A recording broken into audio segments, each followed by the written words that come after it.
Let's say you are working as data analyst in retail company and your manager asks, "Can you predict whether customer will buy or not? Will this loan default? Will this email be spam?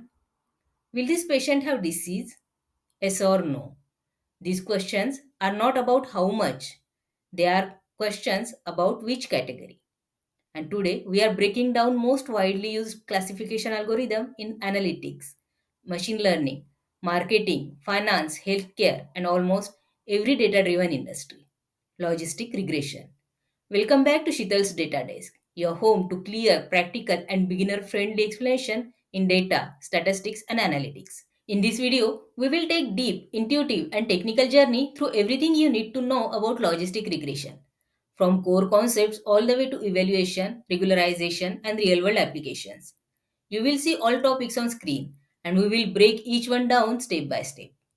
By the end of this video, you will understand exactly how logistic regression works, both intuitively and mathematically, and you will be ready to apply it in real projects, interviews, and real world datasets. So, let's begin. First, let's understand what logistic regression actually does and what makes it different from other models. Logistic regression is classification algorithm. It predicts probabilities of belonging to class. For example, probability customer will buy equals to 0.82. Probability an email is spam equals to 0.17. Probability loan will default equals to 0.61. If probability is greater than zero point 0.5, classify it as S. If probability is less than zero point 0.5, classify it as no. So logistic regression is not predicting numbers. It is predicting likelihood. Formally, logistic regression models probability of dependent variable being 1. Mathematically, probability that y equals to 1 given x equals to some function of x. It means probability that output y is 1 given input x is equals to function of x. And this function is what we will explore soon. But before we jump into formulas, we need to understand why we cannot use linear regression for this task. Now imagine we try to use simple linear regression to predict class, like 0 or 1. Very quickly, we run into three major problems. First, predictions can go below 0 or above 1. For example, prediction equals to 1.3 or minus zero point 0.6. But probabilities must always lie between 0 and 1. Second, linear regression assumes errors are normally distributed. For classification, this is not true. Third, straight line cannot represent boundary between classes effectively. So, we need something that always stays between 0 and 1, handles classification naturally, can map input to probability smoothly. This brings us to logit world. Now, let's understand mathematical transformation that makes logistic regression possible. Logit function. Logit function is simply log of odds. So why do we use it? Because logit converts probabilities of 0 to 1 into values minus infinity to plus infinity. Linear regression can work on that transformed scale. Then we map results back to probabilities. This is core trick. Logistic regression is linear regression applied on log odds. Now we know what logit is. But how do we convert logit back into probability? Enter sigmoid function. Logistic function converts any number into probability. This S-shaped curve has three beautiful properties. First, it outputs values only between 0 and 1. Second, it grows smoothly. Third, tiny changes in input will change predictable probability. So logistic regression is mathematically probability that y equals 1 given x is sigma of b0 plus b1 into x1 plus and so on. To go deeper, we need to understand key concept behind logistic regression, odds and odds ratio. Probability and odds are related but different. Example, if probability of purchase is zero point 0.8, odds will be 4, meaning odds are 4 to 1 that customer will buy. And odds ratio compares two odds. Example, smokers versus non-smokers. Campaign A versus campaign B. loan applicants with high income versus low income. In logistic regression, coefficients represent log odds changes. E raised to b1 gives odd ratio. Now that we understand probabilities, odds, and transformations, let's see how logistic regression actually learns from data. Linear regression uses least squares. Logistic regression cannot use least squares, it will break. Instead, logistic regression uses maximum likelihood estimation (MLE), meaning find coefficients that make observed outcomes most probable. Intuition: if someone bought, that is y equals to 1, model should assign high probability. If someone didn't buy, that is y equals to 0, model should assign low probability. MLE increases probability of correct predictions. Penalty for wrong predictions. This is why logistic regression rarely outfits when trained properly. Now that model is trained, how does it classify? Through decision boundaries. For binary classification, decision boundary is b0 plus b1 x1 plus b2 x2 equals to 0.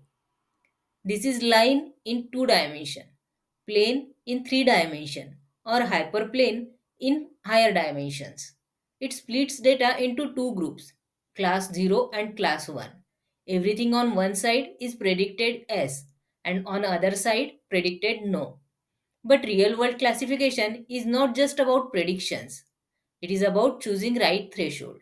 By default, logistic regression uses threshold of zero point 0.5. That means if predicted probability is above zero point 0.5, we classify it as S, otherwise no. But in real world scenarios, zero point 0.5 is not always the best choice. Different problems require different levels of sensitivity. For example, fraud detection. We might lower threshold to around zero point 0.2 because catching potential fraud is more important than few false alarms. Disease prediction.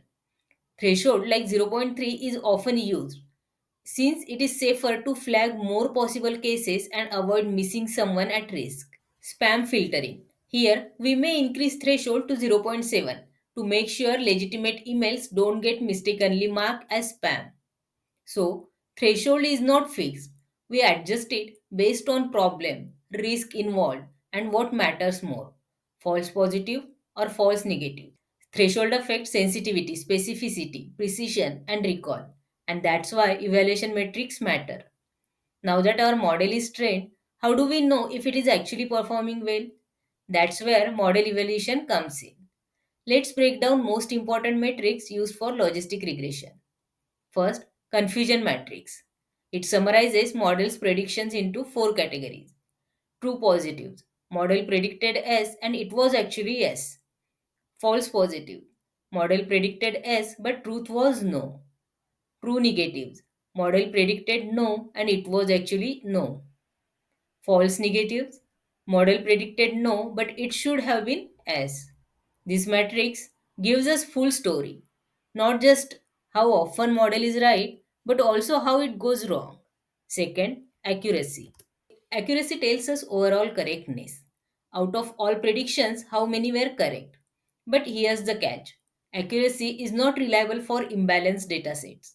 For example, if 95% of customers don't churn, model that predicts no every time still gets 95% accuracy while being useless. That's why we need more nuanced metrics. Third, precision. Precision answers out of all cases predicted as positive, how many were actually positive? Higher precision means fewer false alarm. Great for spam filters, fraud flags, etc. 4. Recall. Recall asks out of all actual positive cases, how many did we correctly detect? This is crucial when missing positive case is expensive, like disease detection or safety system. Fifth, F1 score. F1 score balances precision and recall into single number. It is especially helpful when you need trade-off between catching positives and avoiding false positives. Sixth, ROC curve. ROC curve is plot of true positive rate versus false positive rate across different thresholds. It helps us visualize how model behaves as we adjust decision boundary. Seventh, AUC. Finally, AUC is area under ROC curve. Higher AUC means model is better at separating classes. Perfect model has AUC equals to 1. Useless model has AUC equal to zero point 0.5. These evaluation tools help us understand not just how often our model is correct, but how reliable and practical it is in real world scenarios. And now you might wonder, what if we have more than two categories? Well, logistic regression can still handle that. And that's exactly what we will explore next. Everything we learned so far was for binary classification: yes or no, spam or not spam, disease or no disease. But what if we have more than two categories? For example, classifying handwritten digits from 0 to 1, predicting product categories, segmenting customers into multiple groups. Logistic regression can still handle this using two main approaches. First, one versus rest (OVR).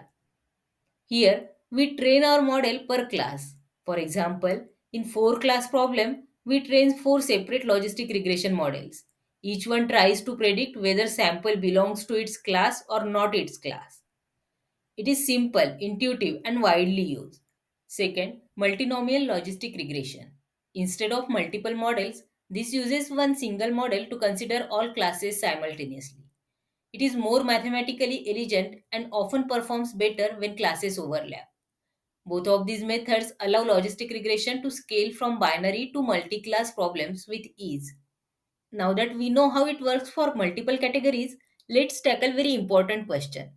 How do we prevent model from overfitting? When we have lots of features, sometimes hundreds, logistic regression can start to overfit. It may try too hard to fit training data perfectly, even if that means picking up noise. To keep models stable and generalizable, we use regularization. First, L2 regularization. Reach. L2 penalizes large coefficients. This helps model distribute weights more smoothly across features. It is useful when all features contribute little bit. Second, L1 regularization. Lasso. L1 is different. It pushes some coefficients all the way to 0. This means it performs feature selection automatically. It is great when we suspect only few features truly matter. In practice, many implementations use L2 by default or mix of L1 and L2 depending on use case. Regularization helps logistic regression stay accurate, stable, and interpretable, even in high dimensional datasets. Now, let's connect all of this to real life business and industry applications. Logistic regression is not just theory, it is one of the most heavily used models across every industry. Here are some common real world applications. In marketing, it predicts whether customer will buy or not. In finance, loan default prediction. Will this borrower repay? In healthcare, disease prediction model like diabetes or heart disease risk. In banking, credit card fraud detection, spotting suspicious transactions. In tech, spam detection, churn prediction, user behavior classification. In e-commerce, predicting if customer will return product. From simple dashboards to advanced machine learning pipelines, logistic regression powers decisions across thousands of companies. Let's quickly recap everything we learned today. Logistic regression predicts probabilities, not continuous numbers. It uses sigmoid function to convert values into range between 0 and 1. Its coefficients operate on log odds. Model is trained using maximum likelihood estimation. We evaluate performance using precision, recall, F1 score, ROC, and AUC. It supports both binary and multi-class classification. Regularization helps prevent overfitting, and it is used everywhere, from marketing to medicine, finance, tech, and beyond. If you found this video helpful, don't forget to like, share, and subscribe. And if you want me to cover any specific topic next, just drop it in comments. I'm always listening. This is Sheetal from Sheetal's Data Desk, and I'll see you in next video. Thanks for watching.